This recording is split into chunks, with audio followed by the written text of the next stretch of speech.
مرحبا فرینڈس، میں ہوں آپ کی اپنی سمیرہ عزیز سعودی میڈیا سے، اور میں چیئرپرسن ہوں سمیرہ عزیز گروپ آف کمپنیز کی۔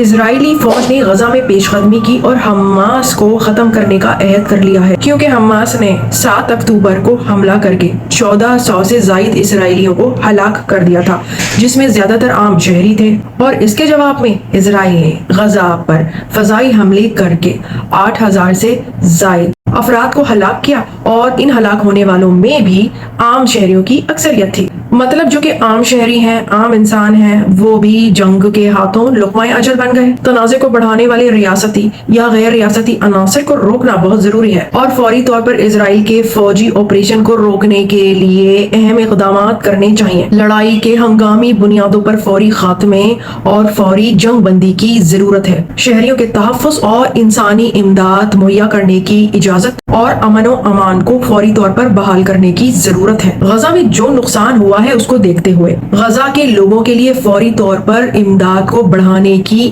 اشد ضرورت ہے۔ شہریوں تک امداد پہنچنی ضروری ہے، اور اس کے علاوہ فلسطین اور اسرائیل کے درمیان پائیدار امن کی ضرورت ہے۔ 2 سلطنتوں کا قیام، 2 اسٹیٹ سولوشنز ہی مسئلہ فلسطین کا حل ہے۔ سعودی عربیہ نے اسرائیل کی جانب سے کی جانے والی کسی بھی زمینی یا فضائی کارروائی کی مذمت کی ہے۔ اس سے عام شہریوں کی زندگی کو خطرہ لاحق ہو سکتا ہے، اور وہ مزید غیر انسانی حالات سے دوچار ہو سکتے ہیں۔ غزہ کی پٹی میں اسرائیلی فوج کی جانب سے کی جانے والی زمینی کارروائی کے نتیجے میں بڑھتی ہوئی کشیدگی شدید تشویشناک ہے۔ اس سے پورے ریجن میں، پورے خطے میں استحکام، علاقائی اور بین الاقوامی امن و سلامتی پر سنگین اثرات مرتب ہوں گے۔ سوال کھڑا ہو گیا ہے کہ کیا غزہ میں جنگ پھیلنے سے عرب ممالک ممکنہ معاشی بحران کا مقابلہ کر سکتے ہیں؟ تجزیہ کاروں کی پیشن گوئی ہے کہ بحران سے دوچار علاقائی ممالک کو غزہ تنازع سے پھیلنے والی وسیع تر افراتفری کا معاشی نقصان برداشت کرنا پڑے گا۔ غزہ کا تنازع پڑوسی ممالک تک پھیلنے سے شدید اثرات مرتب ہوں گے۔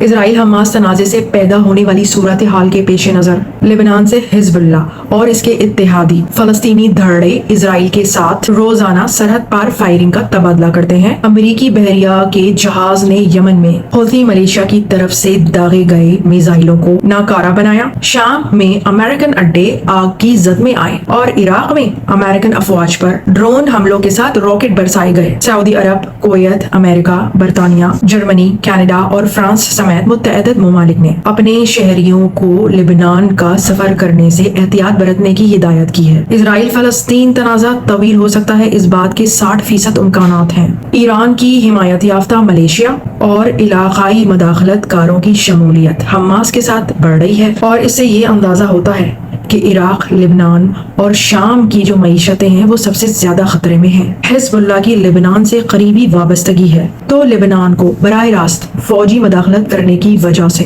اہم اقتصادی مسائل کا سامنا کرنا پڑے گا۔ اس حماس اسرائیل جنگ کے باعث لبنان ٹورزم اور ہاسپٹیلٹی کے شعبے میں سب سے زیادہ نقصان اٹھائے گا، اور یہ وہ شعبہ ہے جو کسی بھی ملک کی معیشت میں اہم کردار ادا کرتا ہے۔ بیروت کی بندرگاہ کو اس تنازع میں پہنچنے والے کسی بھی قسم کے نقصان یا پورٹ بند ہونے سے مزید مسائل جیسے ضروری اشیاء اور ایندھن کی قلت کا سامنا کرنا پڑے گا۔ معاشی تجزیہ کاروں کا یہ کہنا ہے کہ لبنان کے بینکوں میں 2019 کے مالیاتی خسارے اور افراط زر کو مد نظر رکھتے ہوئے مزید کسی قسم کا جھٹکا ملک میں باقی رہ جانے والے انویسٹرز کو خوفزدہ اور انسیکیور کر دے گا۔ اسی طرح ملک شام، جو 2011 میں خانہ جنگی کے آغاز کے بعد سے میدان جنگ بنا ہوا ہے اور ایک دہائی سے مہنگائی کی شرح میں اضافہ، ایندھن اور میڈیسنز کی قلت، کرنسی کا ڈاؤن فال، تباہ شدہ انفراسٹرکچر اور پانی کی قلت کا سامنا کر رہا ہے۔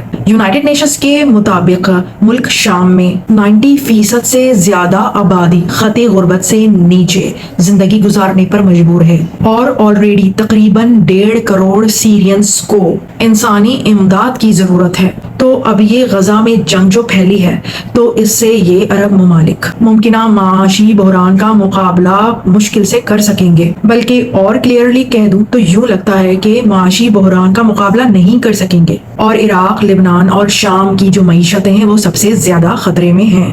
میں پھر آؤں گی، پھر ملوں گی کسی نئی اچھی سی ویڈیو کے ساتھ۔ سو ٹل دین مع السلامہ، بائے بائے۔